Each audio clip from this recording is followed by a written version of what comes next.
Yes, good morning. Good morning. Yeah, so I hope you can see my document. Is it visible? Yes, we can see it. Okay, fine, thanks. So we'll start by now looking at the multi-conductor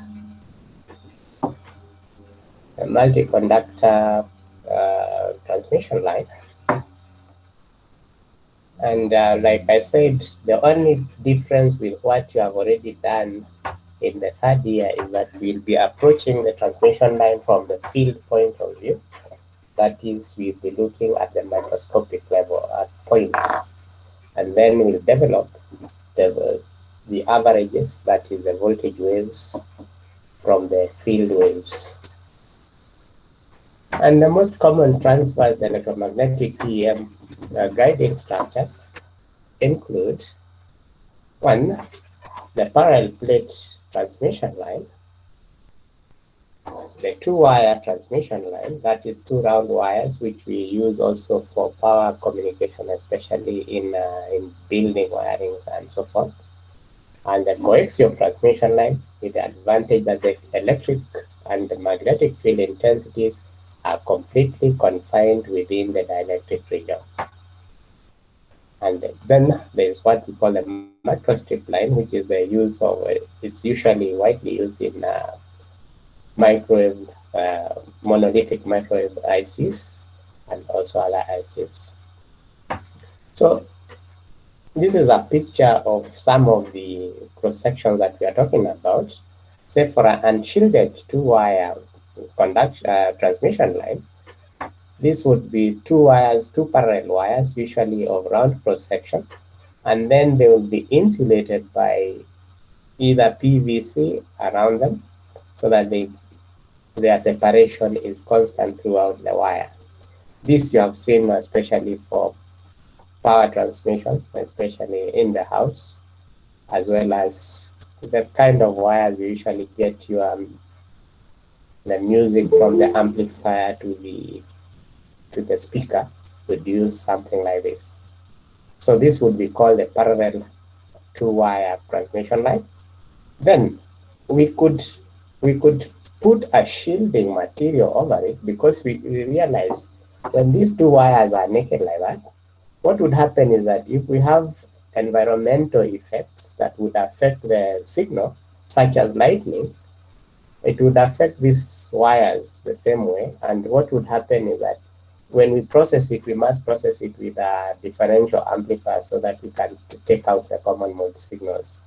But we can stop the outside environment affecting the signal by putting this and closing these two wires inside a shield, and this shield could be grounded at several points along the line, and therefore any outside interference will be short-circuited to ground and the signal will be safe inside.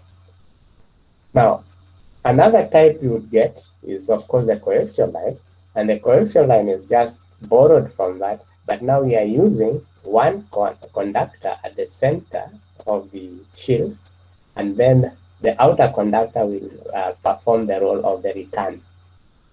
And therefore, since the outer conductor is usually grounded, any outside interference will not be transmitted to the signal itself. What we must realize is that power, since if you recall from last year's discussion or last semester's discussion, we say that the electric field inside a perfect conductor is going to be identically zero. But we all know that power will reach a resistor at the other end of the transmission line. But how does that power get there?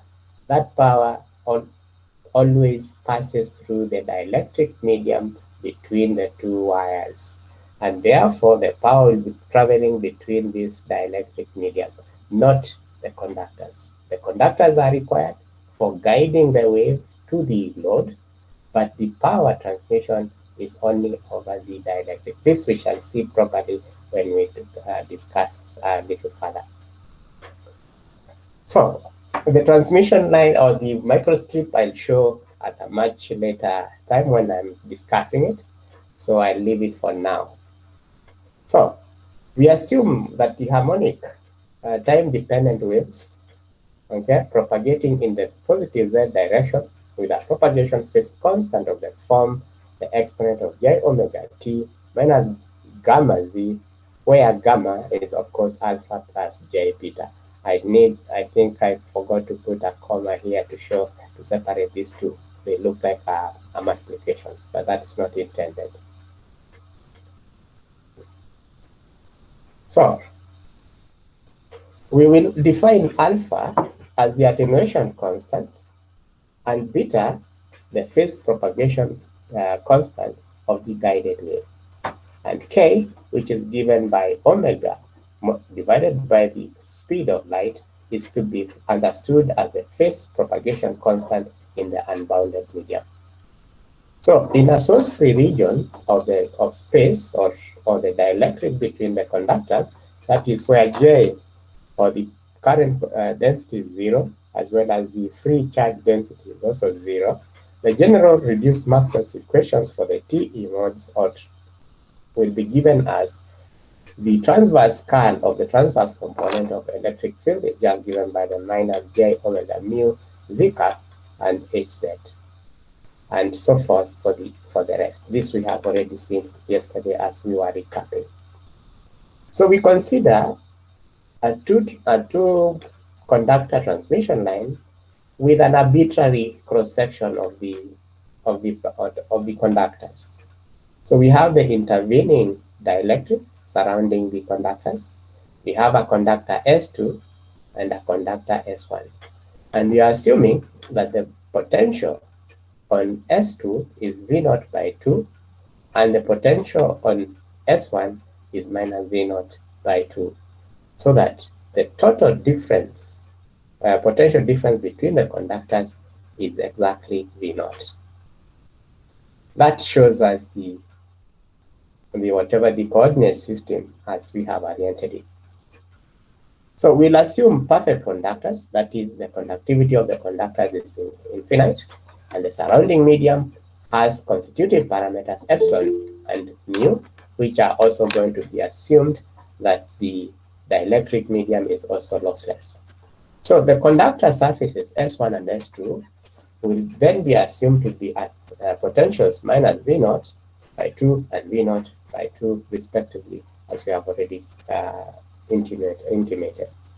So, and since the transverse curl of the transverse component of the electric field is equal to 0 for TEM waves, we see that this is the exact condition for an electrostatic field. And hence, we require that the potential at any point x and y between the conductors be a solution of the Laplace's equation that the Laplacian of phi of E is equal to 0, where you recall that the phi of E is what we call the electric scalar potential. And this must also satisfy the boundary conditions that at the surface, on the surface of conductor S2, the potential must be V0 by 2, and at the surface S1, the potential must be minus V0 by 2. So phi of E is unique only within an additive constant because it is going to be determined from a differential equation. And we know that when we differentiate or when we integrate, we must always include a constant or an integration constant, because this is usually lost when we differentiate the solution. So for propagation in the z direction, then we can write that E is going to be given by E of t exponent of minus jkz, and this is equal to the minus of del t phi of E exponent of minus jkz. And this is for a point in the dielectric that is assumed to be far away from the boundaries S2 and S1, so that those do not affect how this is varying. So this is a free medium kind of expression. So the line integral of E of t along a path that connects the two conductors, that is, we can follow a line of flux, of electric flux from conductor S1 to conductor S2 and integrate E of t, that is the electric field intensity, we'll get that this is just going to be given by the derivative of the minus of d phi of E by dl dl, which is equal to phi of E S2 and a phi of E S1, since the path of integration does not really matter for the scalar field that we are dealing with. The dl is, of course, the path, the element of path between along the line of flux, of electric flux, so to speak. So we see that the potential between the two conductors depends only on the potential on conductor 1, conductor 2, and the potential at conductor less the potential at conductor S1. So associated with this electric field will therefore be a unique voltage wave, V given by V naught exponent of minus j kz, okay? And since the line integral of E of t is independent of the path chosen between the conductors, that is, we can follow any path, but we'll always end up with the same potential difference between the 2 points because of the independence of path in integration, okay? And this is because, and therefore this means that the E of t is the gradient of a scalar potential, okay, because of that. So assuming perfectly conducting surfaces S1 and S2, which we've already intimated, the magnetic field intensity at the surface then will satisfy the boundary condition, which is the electric wall, which is, that is, the tangential component of the electric, of the magnetic field. This is a bit unfortunate here, is going to be given by J of S, which is a surface current density, where N cap is defined as the outward unit normal on that particular surface. So hence, the line integral of H of t around one conductor, say S2, is then going to be given by the closed integral about a path at a distance r away from the center of the conductor, and we are using the element of path df along that circular path around that conductor. And this will be given by, when we replace the value of h of t, we just get it as the total current in that conductor. And since n cap and h are coplanar in the transverse plane, then Js will be entirely axial, that is along the wire.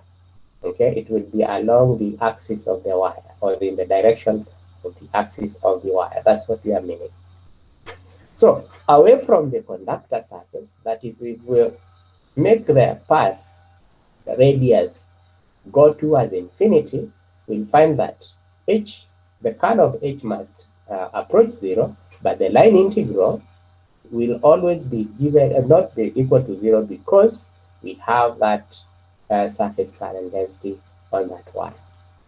So associated with this magnetic field is then a unique current wave, I equal to I naught exponent of minus j of kz. And since phi of E is independent of frequency, then both E of t and h of t are independent of frequency as well. So we consider the parallel plate transmission line as shown below. This transmission line has conductors with a finite thickness, but we are going to assume that they are just planes, or this thickness is much greater than the skin depth, okay? And they have a conductivity sigma that is going to be large, that is approaching infinity. We have indicated our coordinate system as showing y going up, z going into the page, and x therefore going to the left. So the plates are separated by a dielectric with permittivity epsilon and permeability mu, and they are separated by a distance h. So the line is then assumed to have conductive plates of infinite extent in the z direction, that is, the line is infinitely long, and it has a width w that is assumed to be much greater than the plate separation, and this allows us to therefore ignore any fringing effects at the edges of the plates. because we realize that as we go towards the edges of the plates, and these plates are perfectly conducting, the electric field must always be normal to the surface, and therefore we'll find that as we get towards the edges of the plates, the wire or the line will the electric line of flux will bulge out as it tries to come at 90 degrees to the surface of the conductor. So it will bulging out. That's what we are calling the fringing effects. So assuming that we have a wave that is y-polarized, that is the electric field is pointing in the y direction, and it's propagating in the positive z direction between the plates with a propagation constant that we said before, exponent of j omega t minus gamma z, okay, propagates at a source-free point in the dielectric. The fields can then be expressed as E equal to y cap E naught exponent of minus gamma z, where we are ignoring the exponent of j omega t because we don't need it when we apply the Maxwell's equations. For this particular case, we can always represent the E and the H in phasor form. And the H, of course, is going to be given by the direction unit vector cross the electric field and divided by the intrinsic impedance of the medium. And we get it going to be in the minus x direction, and it will be given by E naught by eta exponent of minus gamma z. So we see that they have the same phase variation, okay, and they have that relationship between them.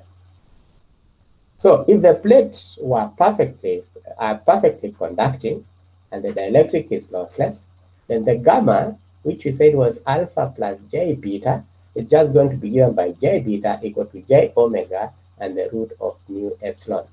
And recall that the mu, okay, omega root mu epsilon is what we defined as k, the propagation phase constant for an unbounded medium.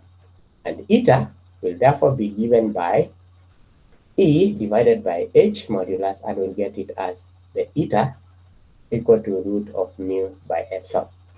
So at both y equal to 0, that is at the bottom plate, the inner surface of the bottom plate, and the inner surface of the top plate, then the continuity conditions for the tangential components of E then requires that this vanish as much as must also the normal components of H. We say that at a perfectly conducting surface, the E is purely tangential, it's purely normal to the surface, and the H is purely tangential.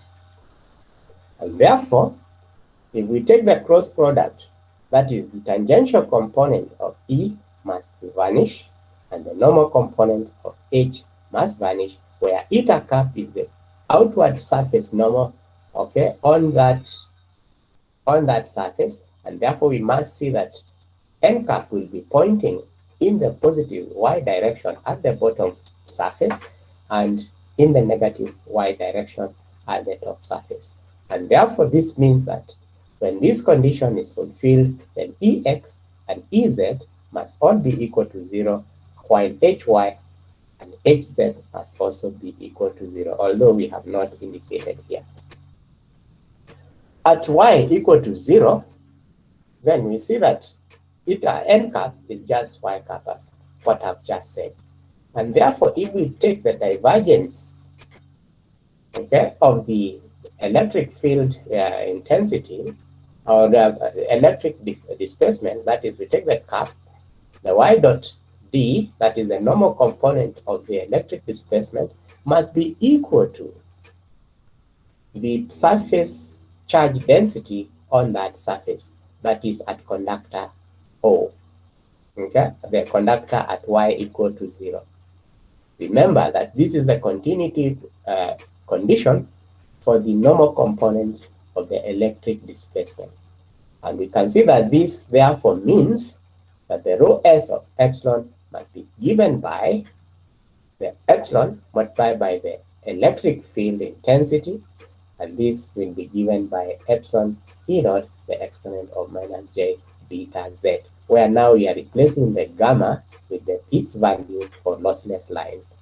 Okay, and y cap cross h cap, or the tangential component of the magnetic field intensity, is discontinuous, and it's equal to the surface current density on the surface, and it gives us that this is just going to be z cap.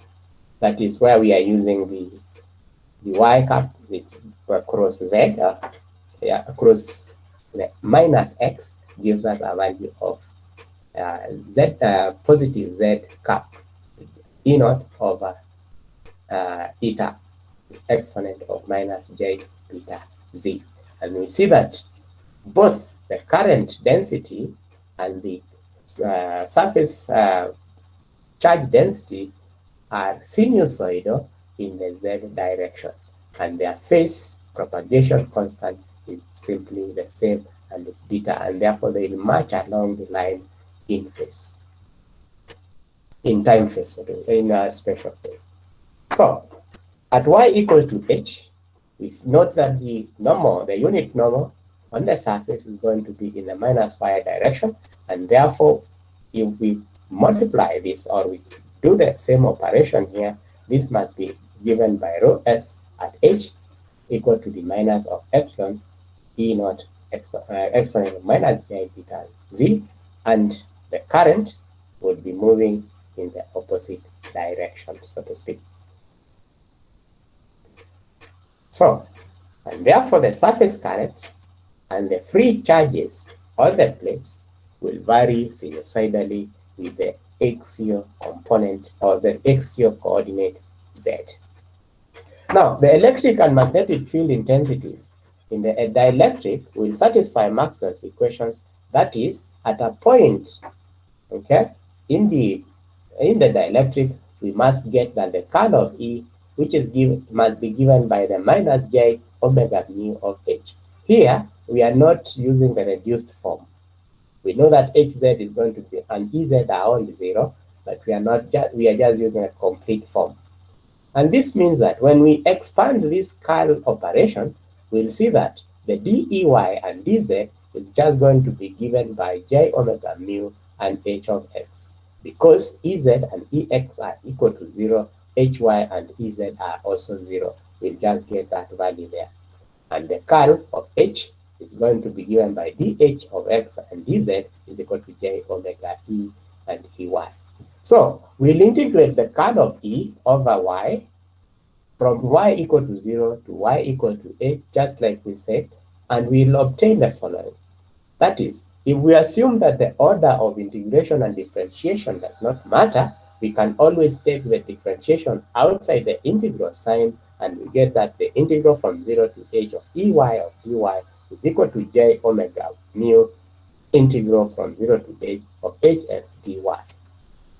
What we realize is that ey does not depend on y coordinate, it only depends only on the z, and therefore we'll see that this is the same. We can always multiply this one by h, okay? This integral will just be ey by h, okay? And that one will just be ex multiplied by h, because ex does not depend on y. And what we get is that we are going to see that from the definition, the electric field intensity is simply the negative of the derivative of the gradient of the voltage. And therefore, it shall see that this is going to be given by the minus of d dz of v of z equal to j omega mu js of h and multiplied by h.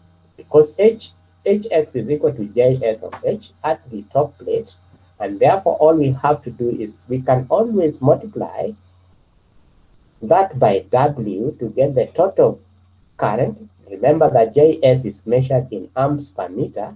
It's just across the width, okay? It's in the direction of x, and therefore we'll get that as j omega mu h by omega by w, and then we remember to Okay, we multiply by W, and remember to divide that one by W. And the reason why we have written this in brackets is so that we can show what we are talking about. Js of H is a total current, and mu H by W is actually, this is inductance per unit length, and that is in meters, in length, and that one is a length, and therefore this becomes an inductance per unit length. So we get a value of J omega N prime and I of Z. So the potential difference between the plates is given by, or is defined as, the minus of H 0 to integral from 0 to H of Ey dy to the minus H Ey of Z. So the total current flowing in the plate is of course given by the surface current density multiplied by the width of the line that we are dealing with. So L prime is the external inductance per unit length.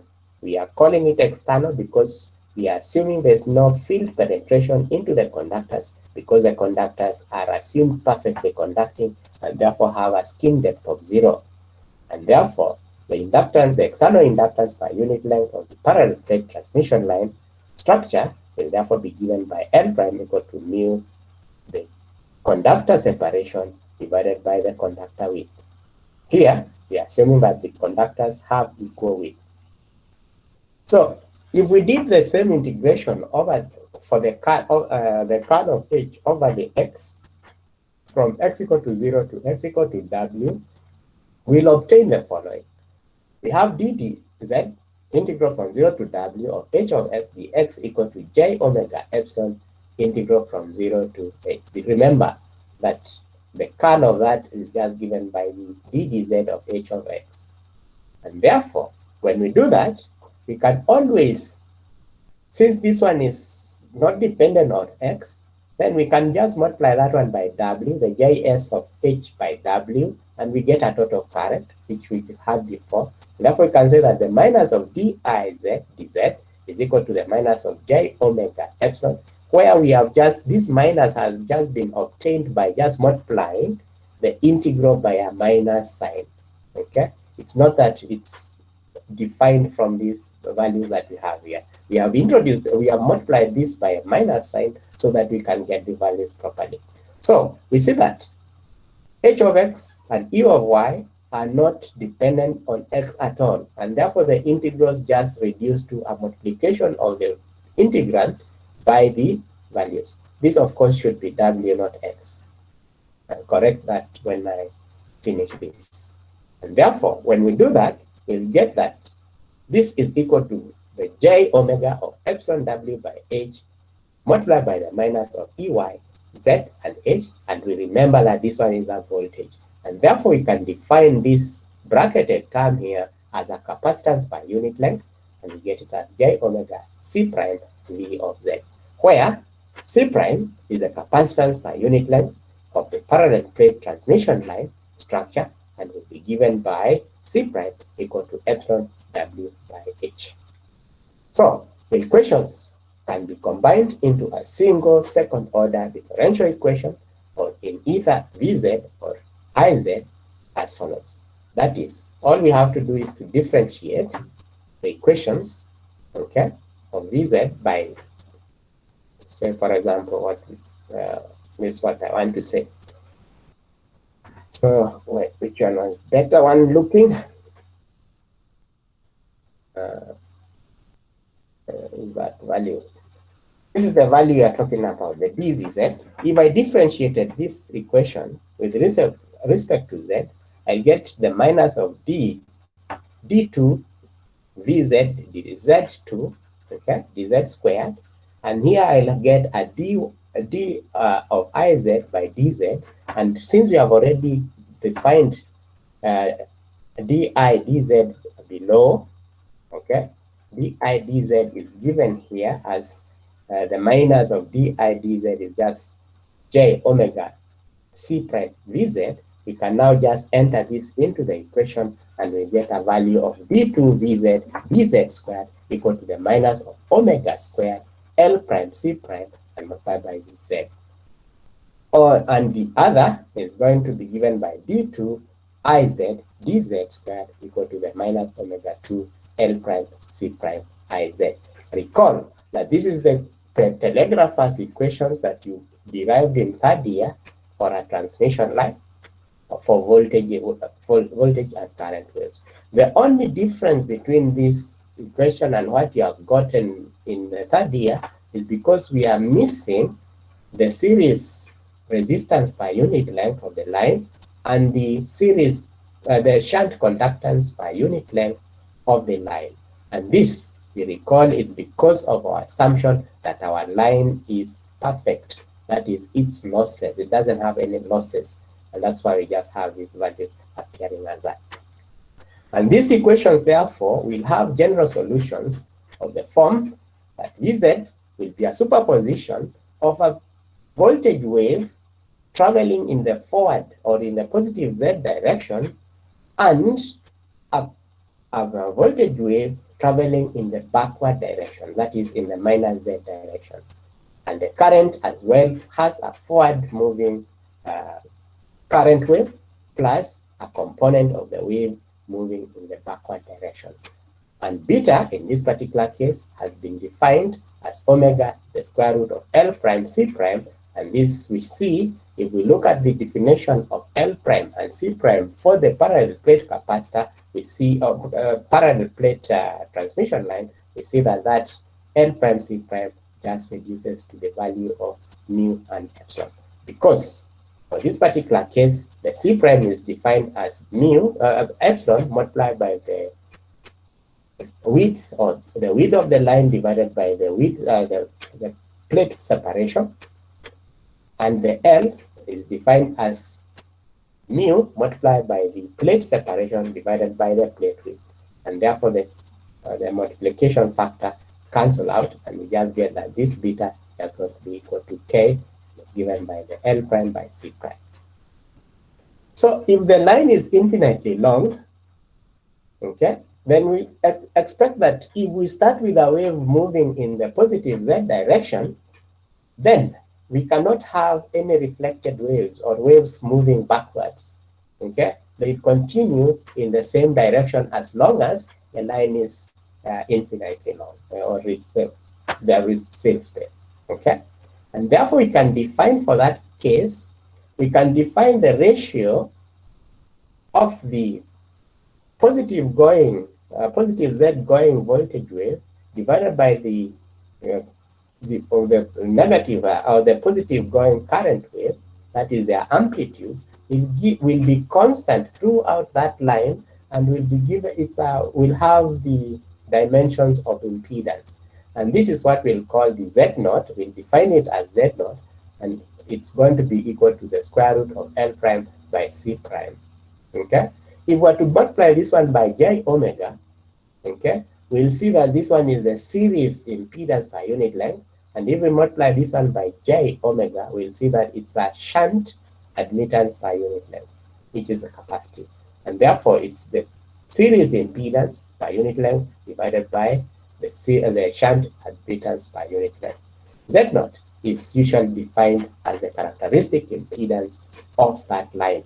Remember, characteristic impedance is not from the total general voltage wave to current wave ratio, but it's only when we have only one of the wave components on that line. Okay, when we have the two, we shall define that one as the total wave impedance. So using the values of L prime and C prime that we have computed for the parallel plate transmission line, then we'll get that Z naught is equal to H by omega root mu by epsilon, or rather, we have that it's the intrinsic impedance of the medium between the plates multiplied by parameters of that line. That is the geometry of the line. That is the plate separation and the plate width.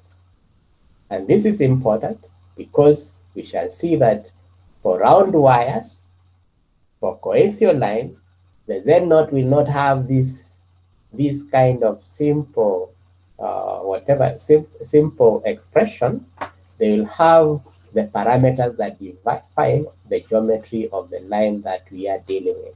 This is very important to keep in mind. So this is the impedance, therefore. Z0 is the impedance that will be seen at any location or at any point on a lossless line when we are looking towards infinity, that is in the direction of wave propagation, and we call it the characteristic impedance of the line. So the wave propagates along the line with a phase velocity of Vp equal to omega by beta, that is omega divided by the phase constant, the radiant frequency by the phase constant, and again that is going to be 1 over root L prime C prime, and that we see from the definition of L prime and C prime, we see that that is just going to be given by 1 over root mu epsilon. That is, the wave propagates between the plates. The guided wave propagates at a phase velocity that is equal to the phase velocity of the wave when it's propagating through the unbounded medium. That is, if we were to remove the conductors away, okay, the wave will propagate at the same speed as it does in the TEM, in the conductor, okay, in the guided sense, that is transmission line. This is unique to lossless transmission lines, okay, or TEM guiding structures. It's a unique property of this. So another common line that is used is the coaxial line, and this has a transverse cross-section shown below, where we have an inner conductor of diameter A and the outer conductor of diameter B. I think I should be defining this in terms of radius so that I can just put 2A and 2B. It doesn't matter what will happen. So the TEM wave will have only because of these are conductors with circular symmetry, the E field and the tangential to the surfaces might always disappear, and therefore we see that here we have a circular symmetry about the center of the line, okay? And therefore, everywhere between the two conductors, the electric field must be radial, starting from A all the way to the inner surface of the outer conductor. And therefore, when we look at it, since the current itself, the H is going to be discontinuous along the surfaces, then the H itself, the lines of the H fields must be circumferential everywhere between the plates. Outside the conductors, the two conductors, Ampere's law tells us that the total current must be 0, and therefore it means that the H field outside is going to be equal to 0, and it's just confined between the dielectric inside the line itself. So outside is 0, and this is why we are talking about this being a nice shield. So we'll express the Laplace's equation in cylindrical coordinate system, where we have R, the azimuthal angle phi, and the axial coordinate z as follows. We have 1 by R d dr, R d phi e dr, plus 1 over R squared d phi e d phi equal to 0. Recall, the small phi is used for angles, the big phi is being used for the potentials.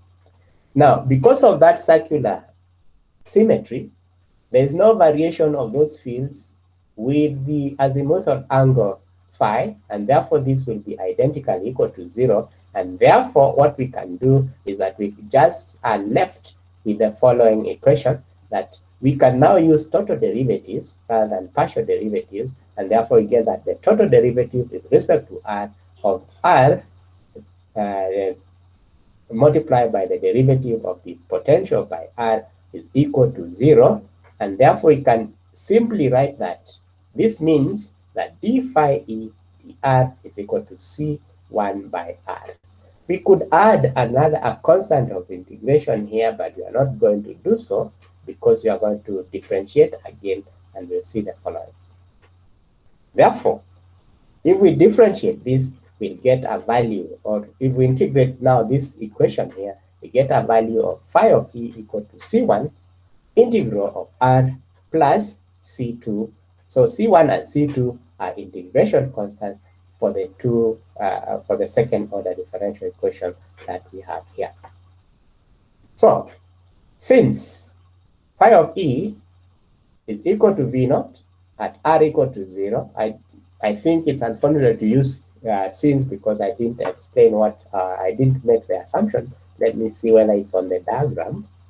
Yeah, on the diagram we have it. We have said that phi is equal to V naught at A and phi equal to 0 at the inside surface of the outer conductor. So we can write that, okay, that C2 must be equal to the minus of C1 and times the natural log of P. And C1 must therefore be given by V naught divided by the natural log of A divided by B. And therefore, we can write that the potential, okay, between the plates at a distance R between the conductors is going to be given by the natural log of R by B over natural log of A by B, okay, V naught, multiplied by V naught. We can always interchange B and A because B will be bigger than A anyway, and multiply this one by negative, and we get negative natural log of R by B over the natural log of B by A, and multiply by the potential difference between the two plates.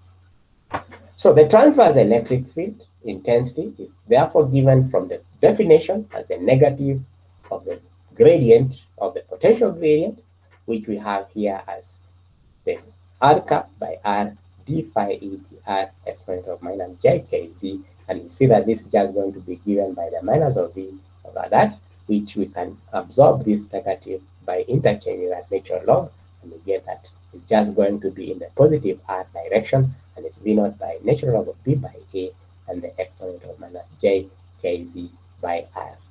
So it varies with the distance from the axis of the line in that particular form as 1 over R. And the magnetic field intensity will be given by the cross product between the unit vector, the direction unit vector z cap, and the tangential electric field ET that we have computed, and we divide that by the intrinsic impedance of the medium. And we get that the magnetic field intensity will be purely circumferential, okay, and will be given again by that expression where we have eta natural log of B by A. So the potential difference between the outer and the inner conductor is of course given by V naught, and hence the unique voltage wave associated with the electric field is therefore is given by V equal to V naught exponent of minus j k z, and the current density on the inner conductor is going to be given by the tangential component of H on the inner conductor, which is just R cap cross HT, because the unit vector on the normal unit vector on the surface is of course in the R direction at the inner conductor, and this gives us a current that is flowing in the Z direction in that form. So the magnitude of the current on the conductor is therefore going to be given by the magnitude of that, and we integrate from 0 to pi over these parts of, okay, the element of angle subtended at the center by the element of path along the area or along the path that we are integrating. This is just an application of Ampere's law, that the line integral, the closed line integral of the magnetic field intensity around, okay, enclosing is equal to the total current enclosed in that particular value. That is, we can take a distance r from the axis of the line, and we follow that path, and r multiplied by d phi, okay, gives us the angle, or the, what we call it, the r d phi will give us the element of path on that particular orbit or path that we are using for integration. And since the magnetic field has a division by R, that R is removed, okay, cancels out, and we are just left with an angular, okay, an angle definition, okay. So we just have 0 to 2 pi a d phi, and we see that that is just going to be given by twice pi by eta by natural log of b by a and v naught by eta. So this, the surface area here is just a multiplied by d phi, and the unique current wave associated with the magnetic field is therefore going to be given by I equal to I naught exponent of minus j kz. So the characteristic impedance of the line is therefore going to be given by the voltage divided by the current, because we are saying we have only one wave component. Then we'll have a z naught equal to v naught by I naught, which is at the amplitudes. We just get eta by twice pi natural log of b by a. Notice this is now different from what we had for the parallel plate capacitor here, transmission line rather, and we see that this is the diameter of the outer conductor, and this is the diameter of the inner conductor. Remember, B does not include the thickness of the conductor. We are just saying the inner surface of the outer conductor, okay, the inner diameter of the outer conductor. So in the literature, we'll define usually using the radii rather than diameters, and if we use the radians, you can see that it really doesn't matter because we'll be dealing with the ratios. So we see that this is a function of the cross section of the transmission line and the properties of the dielectric medium between the conductors alone, where the dielectric medium parameters are included in the intrinsic impedance, that is mu and epsilon, and the geometry of the line is included in the diameters and of the two conductors. So the energy flux or power density in the direction of the wave propagation is then from Poynting's vector or the Poynting's theorem that P average is going to be given by a half the integral over the cross section of the line, okay, the real part of the Poynting's vector, okay, over that surface, where the surface is of course going to be given by d dr multiplied by d phi. So r d phi of course is the angle or the element of path along the circular path, that is 0 to twice pi, and dr is of course the distance, the incremental distance from the axis. And when we perform this integral, what we obtain is that we just get a value. We have seen that our fields do not depend on phi, therefore the integral with respect to phi is just simply multiplying by twice pi, and the dr will just be given by that, and we get a value of the natural log of b by a v naught squared by beta squared. And hence, we see that the P average can be given by a half Z naught multiplied by I naught, or a half V naught squared divided by the characteristic impedance of the line, just like we have found in circuit theory. So now the line will never be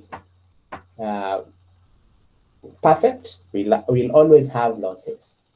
And since we'll be involving some kind of integrations, I'm going to use the parallel plate transmission line, which has easier expressions than the others. We can show them later as we go along. So, but first of all, we just get the concept, because that is more important to us, how the losses arise, and then we should look at the detail later for the different lines. So losses may appear in two different ways. One, that the dielectric that we are using is not perfect, that it has a finite conductivity.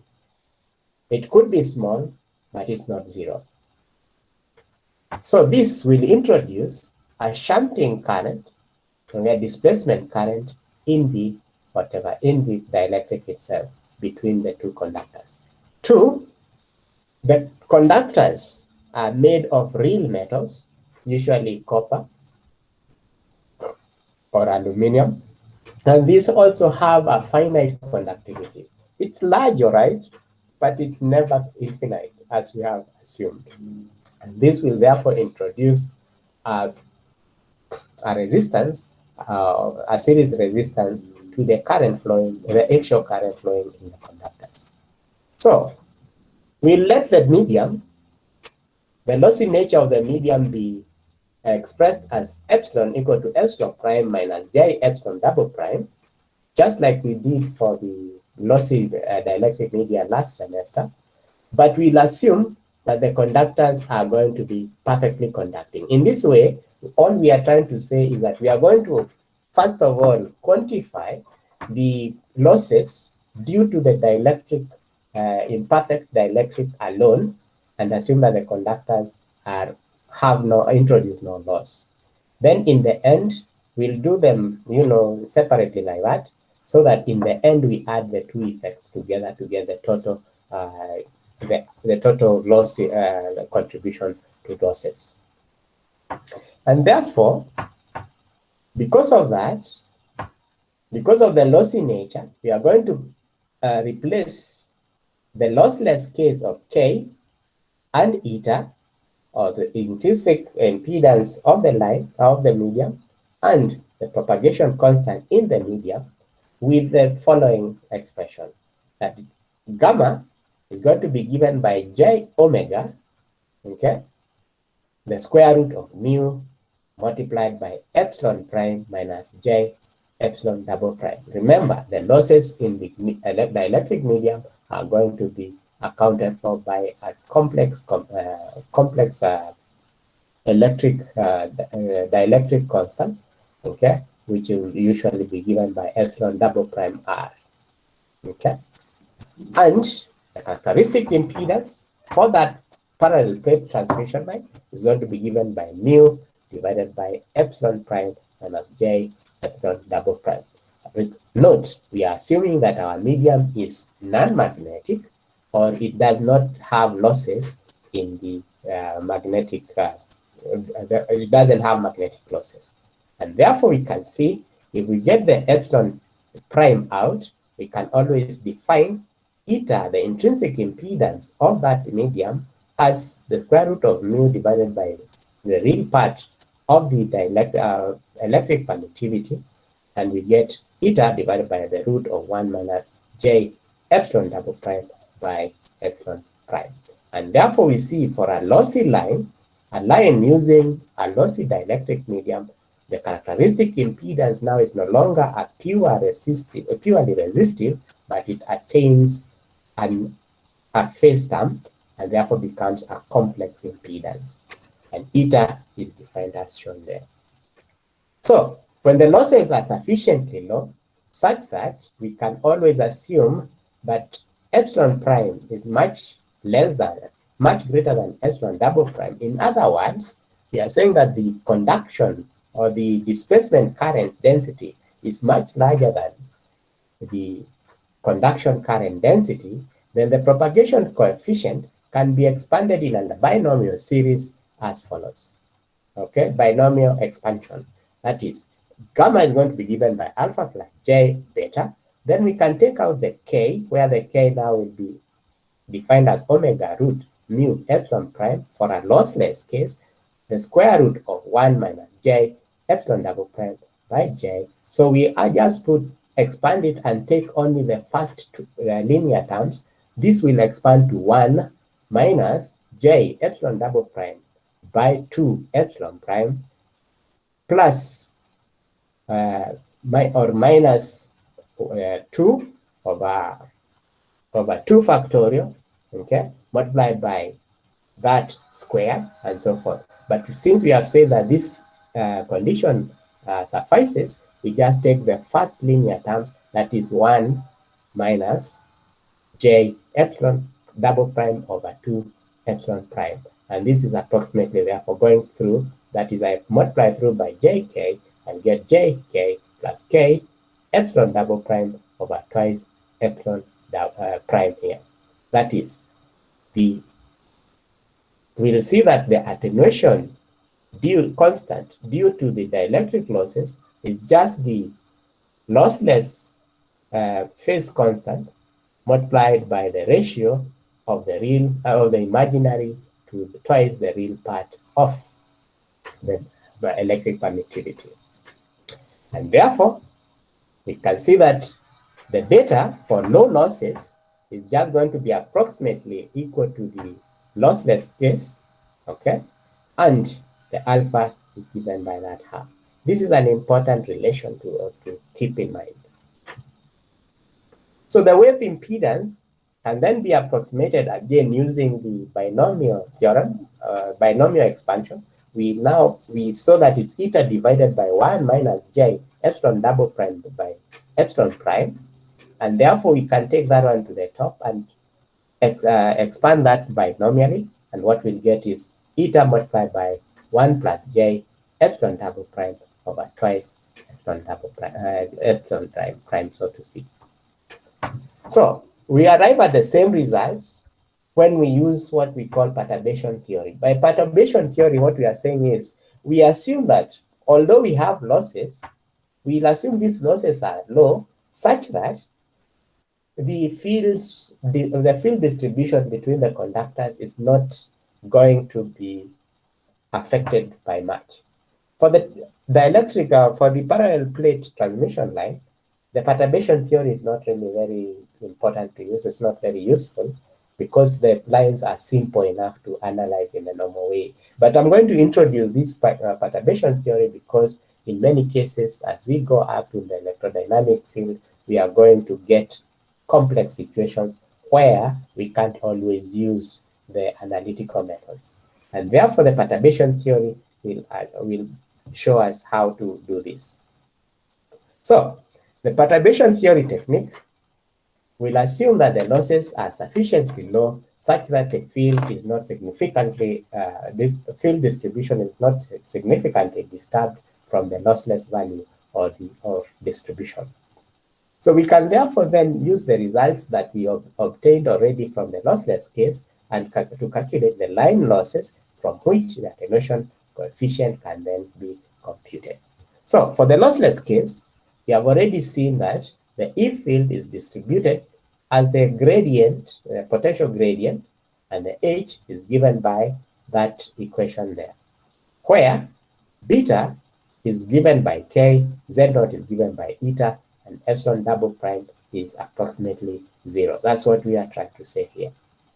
So we already saw previously that if epsilon double prime is small but different from 0, it can be expressed as an equivalent dielectric conductivity. That is, from last semester, we saw that the conductivity of the dielectric could always be, or the losses in the dielectric could always be combined into one. That is, we know that the dielectric could have losses in two ways. One, a finite conductivity, a non-zero finite conductivity, and two, the damping losses coming from polarization, the polarization losses. But we could combine them into an equivalent conductivity, which we can call sigma d equal to omega epsilon double prime. And this results in a shunt current density J given by sigma d E T between those conductors. So the power loss per unit length of the line will therefore be given by PL equal to 1 by 2 sigma d multiplied by the integral over the surface or the cross-section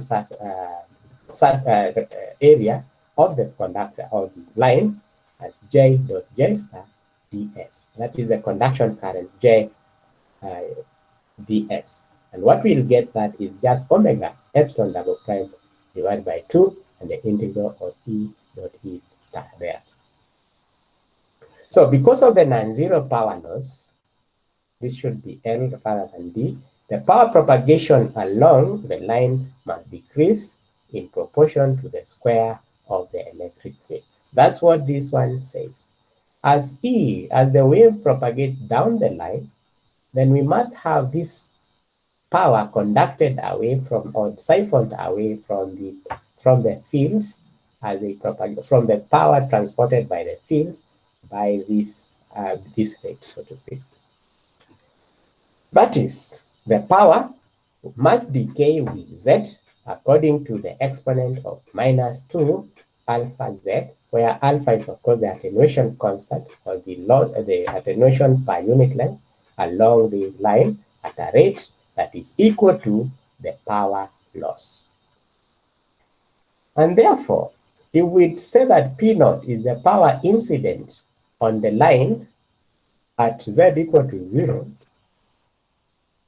then the power at Z down the line will be given by Pz equal to P naught exponent of minus 2 alpha Z. And therefore, if we differentiate the power Pz, where the power is the average power transported by that wave or the voltage and current wave down the line, then we differentiate that with respect to Z. We must get a value and take the negative of it. We must get a value 2 alpha P naught exponent of minus 2Z, or rather twice alpha and multiply by the local power at that plane Z down the line. And therefore we can get alpha easily, okay, by looking at dividing through the differential value. I think this one needs correction because of that. So from Poynting's theorem, the power average, the time average power propagating down the line is of course given by the integral over the surface, the real part of the Poynting's vector or the complex Poynting vector, okay, and this gives us a value of 1 by twice eta, the real part of that dz, and we can see this is going to be given by this value here, that is alpha d is equal to pd over 2pz equal to sigma d by twice eta. This pd I'll be changing it to L because I'm using PL for the loss, and therefore we'll get a value of omega epsilon double prime by 2 multiplied by eta, and we can always express this one in its usual form, and we see that it's just going to be given by k over 2 and multiplied by the ratio of the real and imaginary parts of the imaginary and the real parts of the dielectric electric permittivity, okay, just like we already found without using the perturbation theory. So when sigma is finite, the conducting medium will also exhibit a surface impedance that we defined last time as Zm equal to 1 plus j over delta or sigma delta s, where delta s is of course the skin depth, and we define that skin depth as the square root of 2 over omega mu sigma. Remember, this equation follows only when we assume that the conduction current is much greater than the displacement current in the conducting medium. If they are comparable, the delta S will not appear as it shows here. So the tangential electric field intensity at the conductor surface must therefore be given by the surface impedance on the conductor multiplied by the current surface, the surface current density Js, where the Js is just going to be the total current density given by the integral of the current density Js over the depth from the surface into the conductor. Because of this delta S, we expect that the fields will be penetrating the conductor, and we want to see that how much of that current is taken. Now we take this to infinity because as long as we assume that the conductor has a thickness that is much larger than the skin depth delta S, then the fields which are associated with that J will have decayed to 0 long before we are out of conductor material. Okay, and therefore taking that upper limit of integration to infinity does not matter, because we'll just be adding zeros to the significant value here. And we see that therefore, when that is the case, that the total current Js is going to be given by the current density at the surface divided by the attenuation or by the propagation constant gamma. Now, therefore, in the case of a finite sigma, the axial electric field is no longer going to be equal to 0, and the wave hence will no longer be defined as purely TEM, which will have a value of Ez, and therefore it also has what would call a TM kind of propagation, where we have an Ez there. And thus, the axial field will give rise to a component of the Poynting vector that will be directed into the conductor, and this will then therefore account for the conductor losses.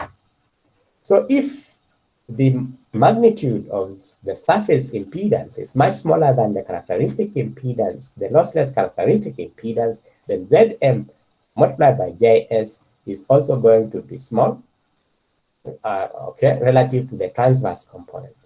And so the field solution will be very nearly TEM. In this case, we call it a quasi-TEM mode of propagation. So in applying the perturbation theory, we would let Js equal to n cap cross h, that is the tangential component of h, okay? And the power loss in the surface impedance per unit length of the line is then going to be given by the conduction losses equal to half the integral over the two surfaces. That is, we have two plates with a surface S1 at the bottom and S2 at the top. And then we are assuming that these are the same, and therefore we can have it as Rm, where this Rm is the real part of Zm, and Js is replaced by its definition here, and multiplied by its conjugate, and integrated over those surfaces. And then we'll see that Pc is going to be given by Rm over 2, the integral of that. We note that from the identity A dot B cross C, it can be written as A cross B dot C with no loss. And we have that the eta naught, the N cross H dot N cross H star is therefore going to be expressed as N cross H, where we are saying that this value, one of the values, okay, one of the values is A, and the other values is B and C, and therefore you can replace that one by that expression there, okay, and we get it as that, and therefore we can always obtain the value of eta. This is going to be equal to 0 because this N and H are orthogonal to each other, and therefore this goes to 0, and we are just left with N dot N H dot H star, and this gives us a value of H dot H star, okay? And thus, we see that AC, or the conduction, the attenuation constant due to losses in the conductors, is going to be given by the same expression we got before. That is what we already said from the power transmission rates, and is going to be given by Rm over that over 2Z0 and the integral of that. And we note that Z0 in this particular case is for the lossless case, eta equal to root mu by epsilon. You can write it as epsilon prime in real life. And when both conductors and the dielectric are imperfect, then the total attenuation coefficient or constant is the sum of the individual attenuations, provided these are separately very small. And thus, in a coaxial line with a permittivity of epsilon equals to epsilon prime minus j epsilon double prime and conductors with conductivity sigma, then the pertinent quantities in the loss-free case are replaced by Z naught equal to the complex beta and beta equal to K. And hence, the electric field intensity is just going to be given by that value, and the magnetic field intensity will be given by the same value there. And therefore, Pz is just going to be given by pi, B naught by Z naught, eta, natural log B by A. And the power loss from the lossy dielectric is going to be given by that equation there, where we are just multiplying that with an omega epsilon, and we losses due to the conductors is going to be given by the two conductors, okay? Then we see a value of 1 by A plus 1 by B. And the total loss per unit length of the line is therefore going to be given by the loss due to the dielectric and the loss due to the conductor. And this gives us a value of that equation there. So this is the conductor losses, and that is the dielectric losses, and that is the conductor losses. And therefore alpha gives us that value there, which is just like in the parallel plate or the parallel plate line, and then adding the conductor losses due to the cross section of the conductors themselves. So for parallel plate lines, the conductance per unit length between the two conductors is separated by a dielectric medium having a permittivity epsilon, and an equivalent conductivity sigma d is just going to be given by G prime per unit length, or the conduction per unit length, equal to sigma d by epsilon and multiplied by C prime, where C prime is of course the capacitance per unit length. This we already saw.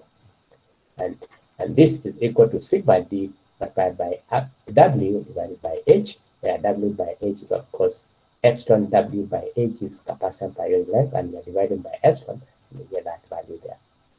And if the plates have a large but finite conductivity, sigma C, the ohmic losses in the conductor will require a non-zero tangential field, okay, electric field at the conductor surface to push or to replenish or to push the carriers or to maintain the current flow.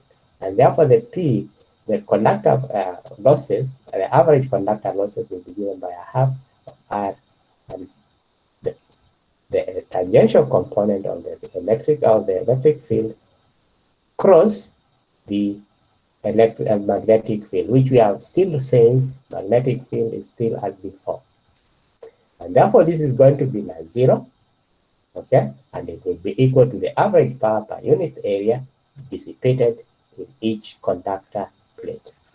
And we consider a plate that the plate at YH having a surface current of JSH equal to HX, and we can thus define the surface impedance on that conductor as ET by JS, and this will be given in ohms, and therefore Zn is just going to be given by Ez by Js. This T is the tangential electric field, and therefore gives us an Ez by Hx, which is equal to eta m, where eta m is the intrinsic impedance of the conducting plate.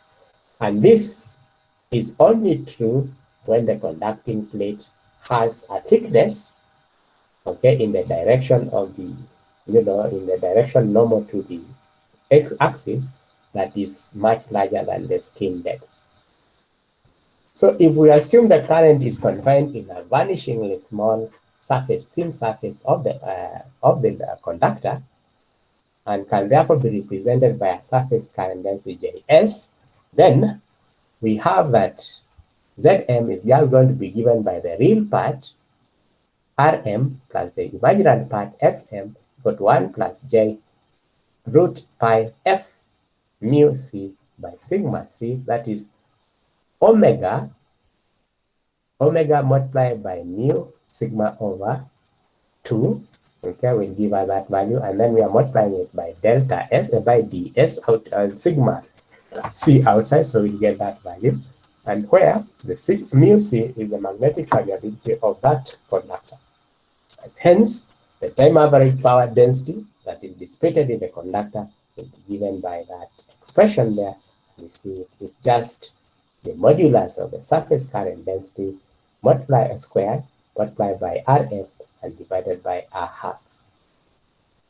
Now, the ohmic power dissipated in a unit length of plate of width W is therefore going to be given by Pc multiplied by W multiplied by the average value we have there. We'll multiply that one by, we are multiplying it because we are using the values of the densities, and we see that this is just going to be given by a half I squared Rm over W, because Js multiplied by W is the total current flowing in the conductor.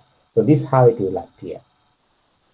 So the effective series resistance per unit length of line, and with the plates identical, will be twice the power dissipated in one of the plates, and multiply. So we are multiplying that by the value and dividing that by the current, and we get a value of twice Rm by W, which is just given by twice over W and the root of that equation there. And the ratio of the axial to transverse components of the line is therefore going to be given by Ez over Ey, and we can see that this one will be eta C by eta N. That is the conductor intrinsic impedance divided by the intrinsic impedance of the medium. And we see that that is just going to be given by alpha by mu. And this we can see is just that sigma C over that, and it's just that value there. And we can see that this is going to be very small because sigma C is very large. So if we use a line using copper conductors and air as the dielectric, at a frequency of 3 gigahertz, this is a normal communication frequency, then we can see that Ez, the magnitude of Ez, or the tangential electric field intensity, is about 53 micro. Now, okay, 53 times 10 raised to minus 6 of the magnitude of the transverse direction, and therefore can be assumed to be much smaller than the transverse. And that's why, for all practical purposes, using conductors with a high conductivity, okay, we can always assume that the line is going to be TEM purely. The losses due to conductor losses can be assumed equal to 0. So I don't know so far whether we have any issues with what I'm talking about. So let me see whether we can touch this. Then we can have a 5-minute break to try and stretch before we continue. So any question?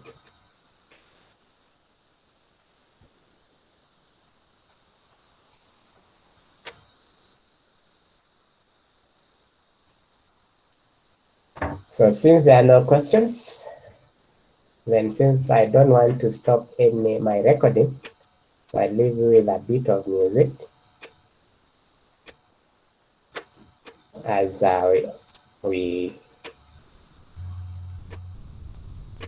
we take the 5-minute break, so that I don't record silence.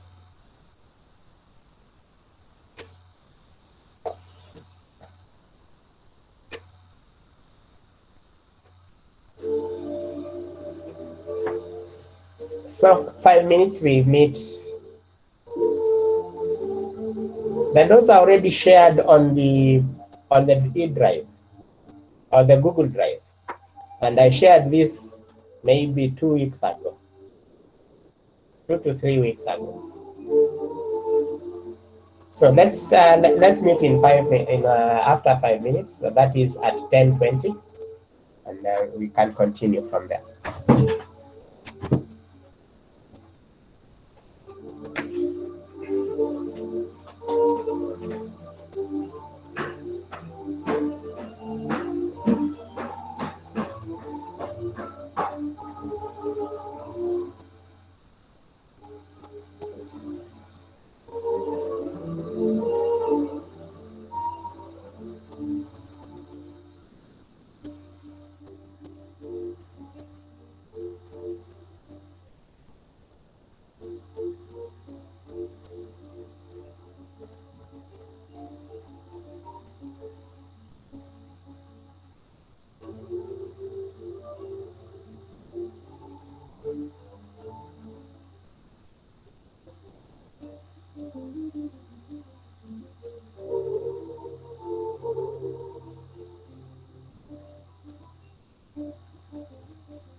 So we can continue.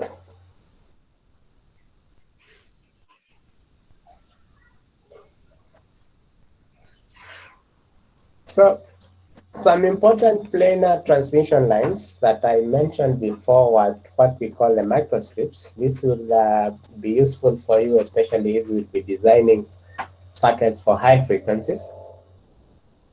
And the basic one is, of course, the transmission line called a microstrip that is found in many micro integrated circuits, or called MICs. And they are shown as below. Now, this can be assumed to be, if you start from a coaxial line and you cut, okay, you cut that, you dissect the coaxial transmission line along the axis up to the inner conductor, then open it up and hammer down the central conductor into an elongated form as is shown here, we'll have a microstrip. So this could appear as the outer conductor that has been flattened, and this is the inner conductor that is flattened, and that was the dielectric between the two plates. Okay, so in other words, you could also start from a parallel plate line and use conductors of different widths. So that's the microstrip line. Now, what we see is that the electric field is going to be tangential to the normal to the conductor surfaces, but that is only true in the central region of the microstrip. Now, we have someone who has their microphone on. Please switch it off. Okay, and therefore what we were saying is that the fields that are coming from the top of the side will have to go first of all through air, then come to the dielectric. And from the continuity of the normal component of the electric displacement, then it means the line cannot continue completely down. It must bulge out because of the two dielectric constants that we have, one for the dielectric between the plates and one for the air surrounding the conductors. And therefore we have the field will be bulging out as that down there, and it won't be everywhere uniform. Okay, so that's why we were saying that the microstrip cannot conduct or cannot propagate a purely TEM wave, but it will have to have, but usually the axial electric field is usually very small and can be ignored in comparison to the transverse electric field, and therefore can use TEM approximation. In analysis, what we can do is usually we can use the method of images, that is virtual image sources. We can therefore say that as long as W is large enough, we can always replace this ground plane with a plate of the same value and reflect that under the image, and therefore instead of using a dielectric of H, we use a dielectric of twice H. Okay, so we'll put the top conductor there reflected down here, and we can therefore use the parallel plate formulation, but using now a dielectric that is twice thick and plates of equal width, and then we can proceed the same way.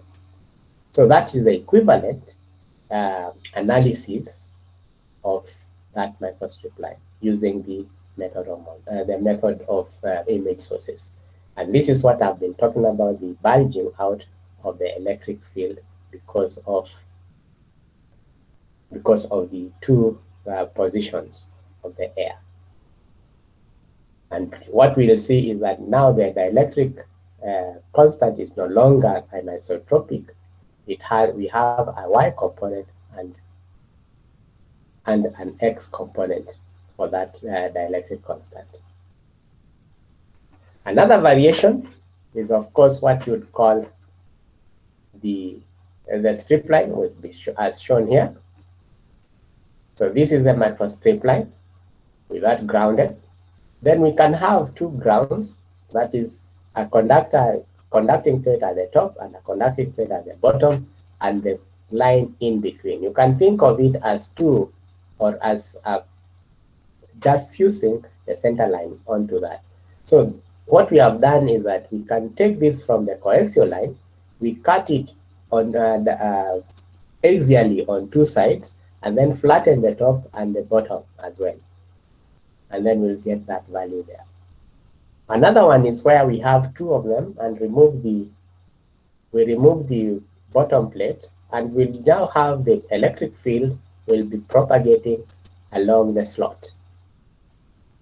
Okay, and this is what we'll call the coplanar strip line, okay, of widths W and W there, and that would be the coplanar waveguide we were talking about, where we have the signal line and the two grounds at the top. In the current times, you can get a coplanar waveguide that has a ground plane as well. Okay, this improves the characteristic of the line. So if we look at the microstrip line, then by the image theory, the line will be equivalent to a two-conductor line with parallel conductors strips that are separated by a dielectric of twice h apart. And since the dielectric does not extend everywhere in the vicinity of the conducting strip, the line will not support the pure TEM propagation. And the solution of the fields in the vicinity of the line will therefore be a hybrid of TM and TE fields. The first mode to propagate on that line will be a TM mode because of the finite conductivity of the line. We must have an EZ propagating down that, an EZ to push the current, the axial current. The H, when H, that is the height, is much larger than the wavelength, the axial fields will be sufficiently weak and can be neglected, and the line then will be considered to be quasi-TEM. This H should be the small h, or h equal to twice h, okay, will be sufficiently small, then the TEM line will be, or the line will be assumed to be TEM or quasi-TEM.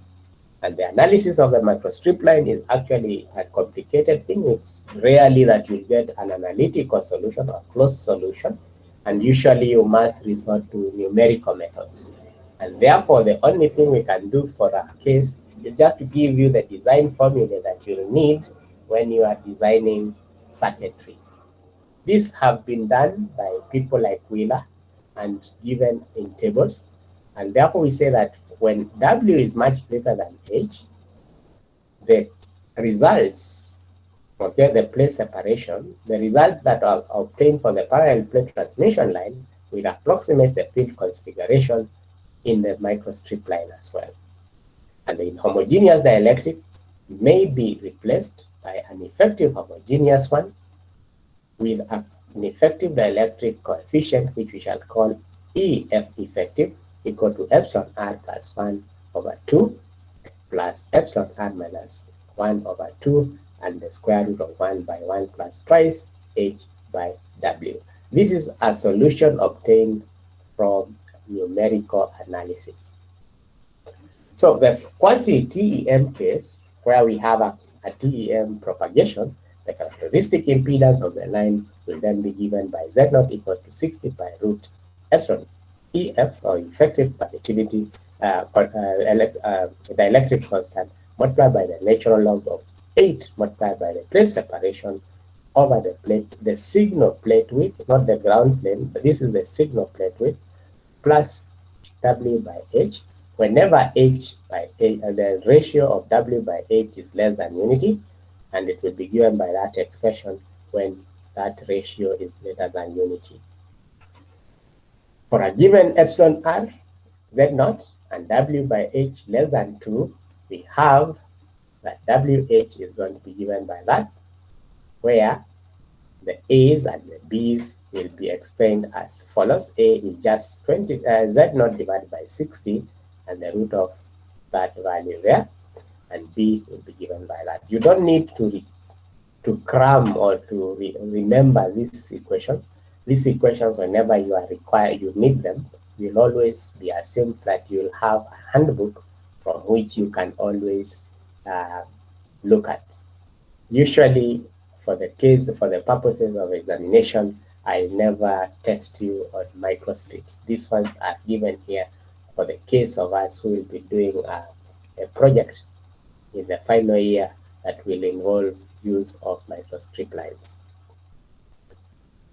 So, and since we have a quasi-TEM propagation, the attenuation due to the lossy dielectric will be given by that expression, where the expression is given as follows.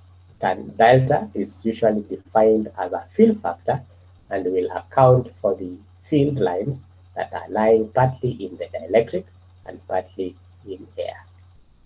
So the attenuation associated with the finite conductivity of the conductors will be given almost like what we had before, and it will be given by the field part, the resistance per square, divided by the intrinsic impedance of the wave divided by W.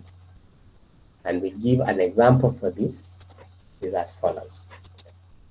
If neglecting losses and fringing effects and assuming the substrate of a strip line to be of thickness 0.4 millimeter and epsilon r equal to 2.25, then A, determine the required width W of the metal strip in order for the strip line to have a characteristic impedance of 50 ohms, and then determine L prime and C prime of the line, and finally determine dP along the line. The first velocity along a guided wave will sometimes be expressed in terms of the velocity factor, which is usually the ratio of the velocity, the first velocity in the line divided by the velocity in air, that is C. So part A, usually strictly you must first of all know whether W by H is going to be greater than 2 or less than 2 or greater than 1 or less than 1 before you can apply the appropriate formulae. But here we have assumed the usual cases, and we have put that W is less than unity, and therefore we can use the expression that we had there. So here we are using the parallel plate line approximation, which we already computed, and we get it as H by Z prime dot root mu by epsilon, and we get a value of 2 millimeters. And H and L prime is going to be given by that equation there, and we get a value of 0.251 microhenries per meter. And C prime of the capacitance per unit length is just given by that, and we get about 100 picofarad per meter. And Vp is just going to be given by 1 over root L prime C prime, and we get a value of 2 times 10 raised to 8 meters per second. So if we were to divide this one by C, we'll get a velocity factor of 2/3.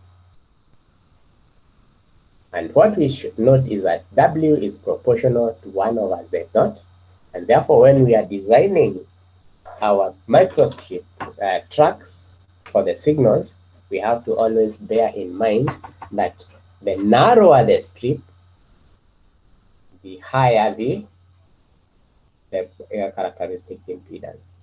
Okay. So these equations are, the microstrip lines themselves are useful in the design of directional couplers, where we want to couple energy in a given direction, so to speak, or in a given port in a system. And because the two conductors, they will always support two modes of propagation. One, an even mode with the E fields in the two strips in opposite direction, and the odd modes in the E field where the E field of the two strips are in the same direction. These coupled strip lines is where we have the signal lines are coupled edgewise, so to speak, on top of the dielectric. The cross section of this line is as shown below, where we have one conductor there and the other conductor, and they are coupled along that space there. T, of course, is the thickness of the conductor, and H is the plate separation between the ground plane and the two strip lines at the top. So the cross-section of the coplanar line is as shown below, where we have the signal line and the two grounds, and the bottom one has been removed. The ground plane has been removed. So this is usually nice because we can connect shunt components very easily, okay, just across the slot. The series ones, all we have to do is to open a gap in the center one and connect it with the component. But with the microstrip, where the ground plane is on one side of the dielectric and the signal is on the other, series components are easy to do, but parallel ones, so that is shunt ones, we have to go drilling holes through the dielectric and use what we call via. They are called via holes to connect the components across the line itself. So in some cases, the substrate may be backed by a ground conducting plate as well. That is, we can put a conducting plate down here as well. The line will be especially suited for connection with for shunt circuits, because the ground and conductors are at the top. But remember, because if we want to keep the circuit balanced, we must always use two components for each side. Therefore, if we want a resistor of 1 kilo ohm, we must use two resistors of 2 kilo ohms to connect the line, okay? That is, you connect 1 kilo ohm on that side and 2 kilo ohm on that side and 2 kilo ohm on the other side, so that the total is 1 kilo ohm, okay? That will balance the signals along the line. So the coplanar waveguide has extensive use in modern microwave monolithic or monolithic microwave integrated circuits. And another one is a coplanar strip line, and these are just two conductors there on top with no ground plane. If we put a ground plane, we get a coupled microstrip line. So the line is similar to the coplanar waveguide, but it's not used much because it does not balance. It's not balanced with respect to the ground plane itself.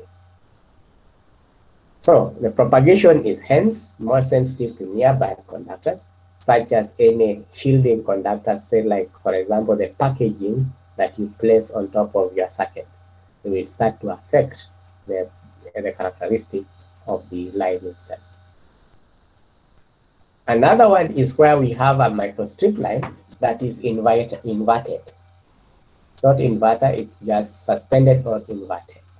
So we can suspend these by separating the strip line at the bottom, the ground plane, with a dielectric of a different characteristic impedance, or which is normally air, and therefore it's just called suspended. Or we could suspend it and then flip it around so that we get a suspended microstrip line.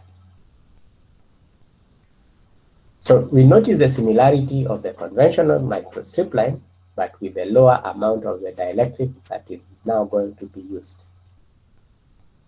Then we have others which we call open and shielded slot lines, where this is an open slot line where we are using the propagation. The important signal will be propagated between the two plates, and then we'll be using the slot. This is usually important, especially in places where we have, say, for example, you want to make a signal propagation, say, on a metal plate. We can always cut a slot along the metal plate, and the E field will be in the gap.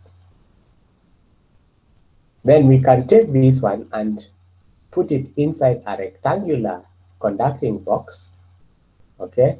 And then we'll have our slot going along the axis of the box. This is what we are calling a rectangular waveguide, which has conducting walls and the strip line is fed in. This will be called a thin line. The open slot is not frequently used as frequently used as the coplanar or the micro strip line, and the shielded slot line will be referred to in other cases as a thin line and will be used in many circuits as well. For this type of lines, we cannot have series components. Our circuit should therefore only have shunt connected components alone. The strip line is just the microstrip that has now been given two values, that is two microstrip lines glued together. Okay, so we'll get it, the center conductor is in there, and the part of that from on that symmetry point will form the bottom microstrip line, and the top will form an inverted microstrip line as well.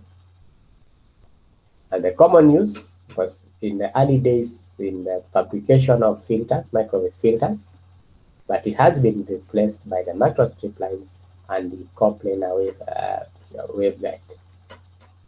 The strip line offers particular advantages in fabricating couplers, but it will be much more difficult to do this, and hence the replacement by the easier ones.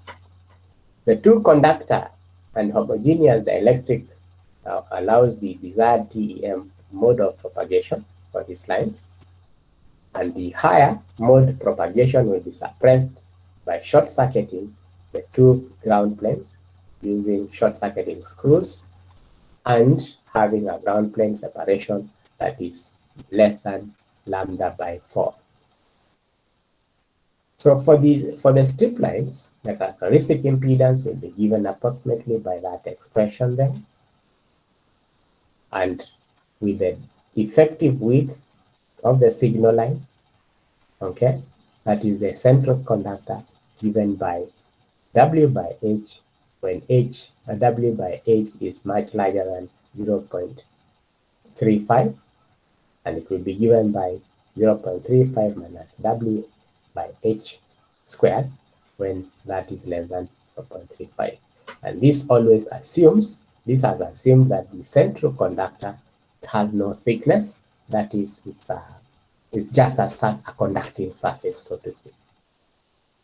And thus, in the design formulas, will be expressed in the following form, where W/H, that is ratio, is just X, and Z naught is just epsilon R less than 120, and it's going to be given by a value of 0.585 minus 0.6 minus X square root, where X is given as 30 pi by Z naught root epsilon R, which is minus 0.441. These are expressions obtained from empirical fitting.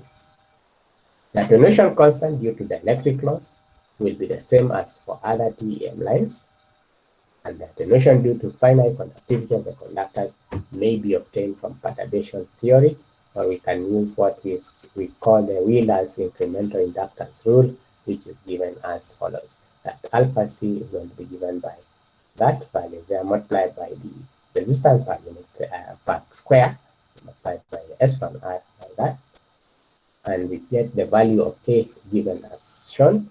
And we see that when we are designing with this kind of lines, we have to have a little more information, and that's why many of these designs are used. We do it using handbooks. So you can see this is not really suddenly mad professors who would be giving you this as a, as an exam paper question. So another example is that determine the width of a 50 ohm copper strip line conductor with a B equal to 0.32 centimeters, epsilon R equal to 2.20. If the dielectric has a loss tangent of 0.001 and the operating frequency is 10 gigahertz, we are supposed to calculate the attenuation in dB per wavelength. And we assume conductor thickness is T equal to 0.01 millimeter. This dB per wavelength is an industry kind of convention, okay? But since the wavelength is, of course, it will give us a dB per frequency, if we multiply that one by C per unit hertz. So when we have that kind of thing, all we have to do is to, of course, obtain the values of Z0, and we see that Z0 multiplied by that is 74.2, which is about less than 120, and therefore X is just going to be given by twice pi R, 30 pi divided by Z0 to that, like that, and we get a value of 0.83 centimeters. And therefore W is just going to be given B by X, get that value for 26 millimeters, and K is given by 310 radians per meter, and alpha D is K multiplied by the loss timing, and we get a value of 0.155 nepers per meter. Rm can be computed from the value is 0.026, and we get a value of alpha C equal to 0.122 nepers per meter, where A is just 4.74. Therefore, the total alpha attenuation is the sum of the two losses from the dielectric and the conductor, and we get a value of 0.277 nepers per meter. Or in terms of dB, we know that we have 8.686 dB per neper, and therefore we get something like 2.41 dB per meter. And if we look at the wavelength, is of course going to be given by C over F multiplied by the square root of the dielectric constant, and we get a value of 2.02 centimeters, and therefore we will multiply that one by the centimeters to get in terms of per wavelength, and we get a value of 0.049 dB per wavelength. So fabrication techniques for the planar transmission lines are compatible with those for integrated circuits, and therefore the dielectric used must therefore have, one, must have low loss. We don't want lots of losses. And two, a high dielectric coefficient, so that the length of the lines that we are using will be shortened, because we have seen that the velocity or the phase velocity will be divided by the dielectric constant, and therefore the wavelengths of that line will also be reduced as well, because the frequency does not change. And what happens is that the circuits will become smaller, and once they become smaller, we can put them in an integrated circuit form. The dielectric must have good mechanical strength, because the dielectric is also going to be used as the supporting material. And it should also have good machinability. That is, if we are going to drill holes into it, if we are going to be cutting it, then it must be easy to cut them and easy to drill. So that's why I'm talking about good machinability. If it's brittle, then it means whenever we put it under processing, we might start now getting cracks in it and so forth, and this will change the circuit properties.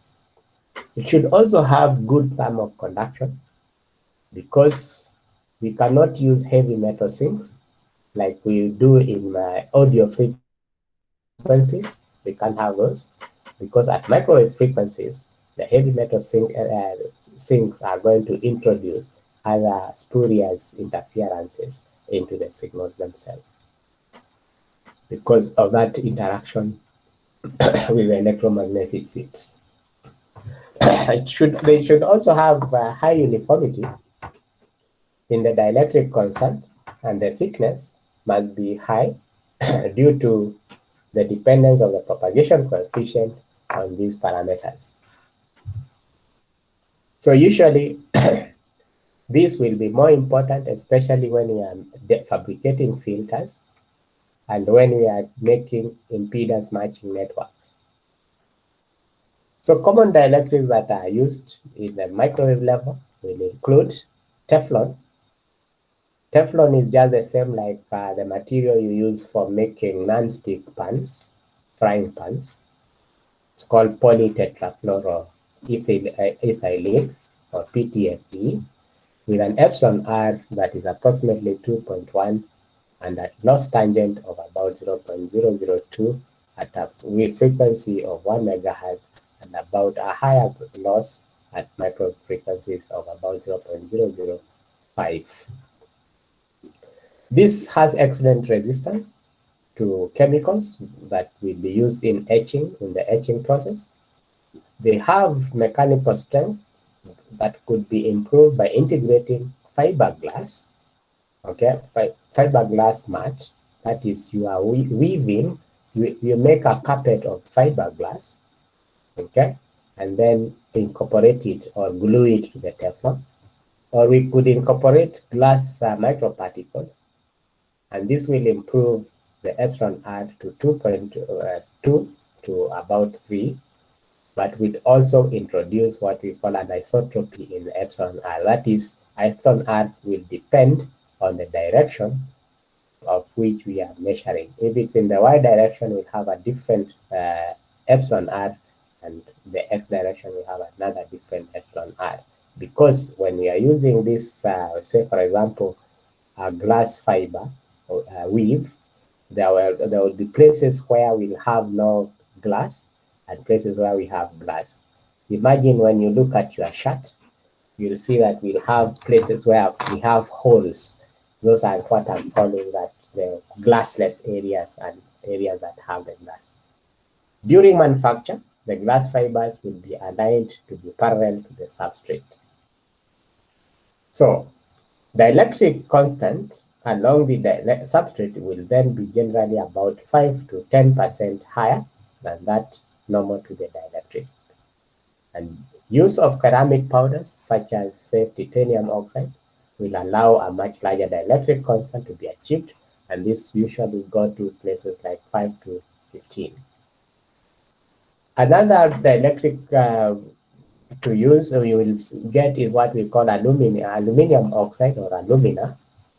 We have boron nitride as well, or sapphire, which is just alpha aluminum oxide or alumina, plus trace amounts of iron, titanium, chromium, and vanadium or magnesium added into it.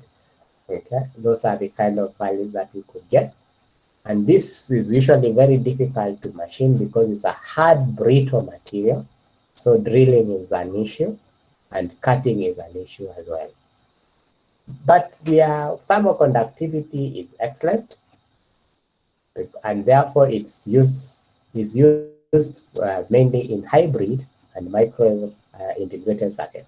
Hybrid circuits are those ones which use integrated circuits together with discrete circuits as well. And the substrate is only used to carry the interconnection between the two. That is, we'll glue the components onto the substrate and then interconnect them just in the usual PCB way. High resistivity silicon. This is used in integrated circuits.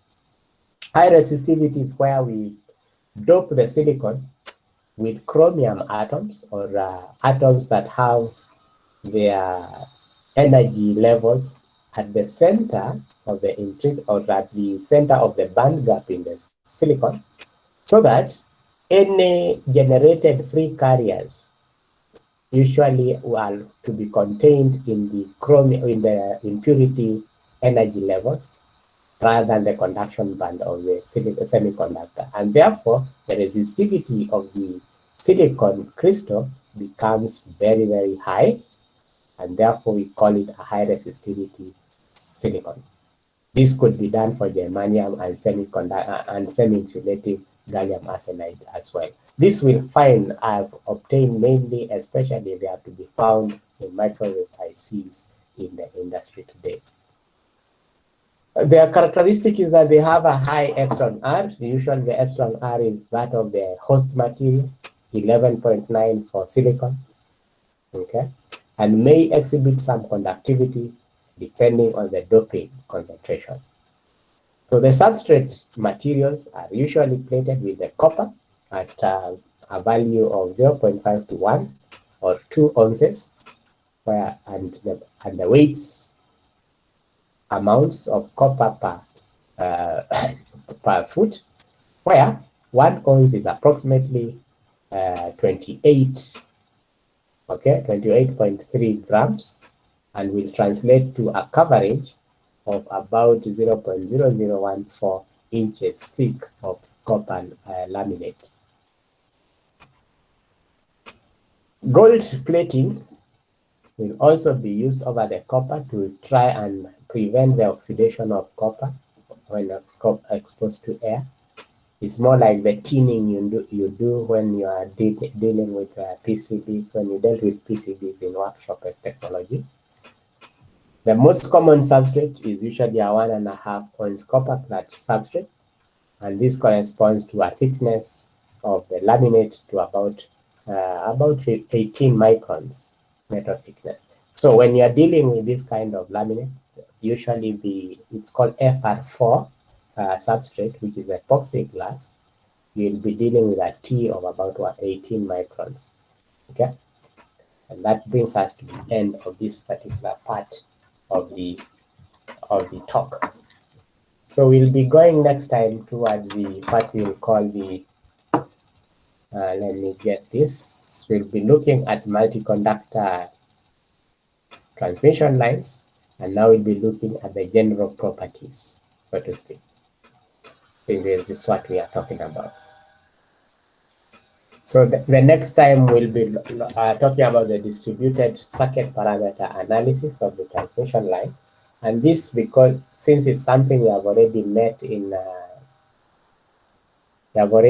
this in third year, this one I'll propose to go at a considerable speed, because it will just be like pure revision, so to speak.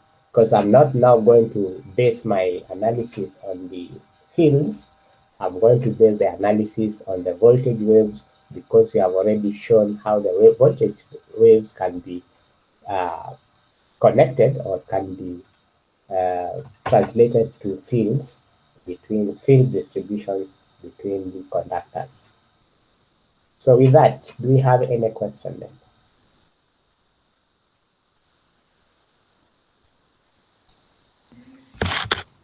There's a question in the chat. This question in the chat. You know, when I'm sharing my window, I can only see my window. I can't see the chat. So it's usually, if you have an urgent question, please just unmute, interrupt me, rather than sending it in the chat. It's very difficult for me to be going, because for me to go to the chat, I have to stop the presentation, format to come to this particular one where I can see it. Okay, what I only see is that is a page telling me you are presenting to everyone, so the chat is not seen. So let's see whether we can deal with that.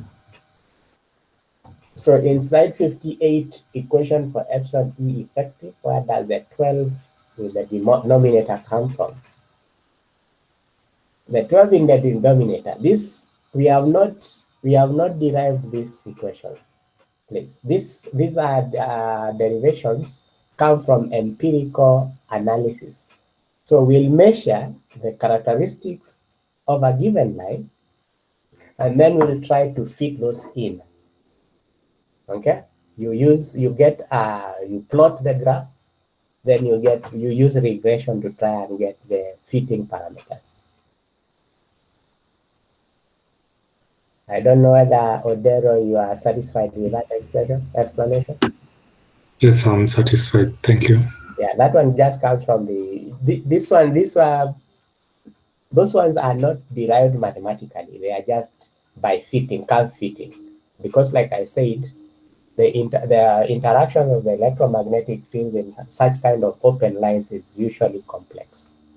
So that analytical means becomes almost impossible. Any other question?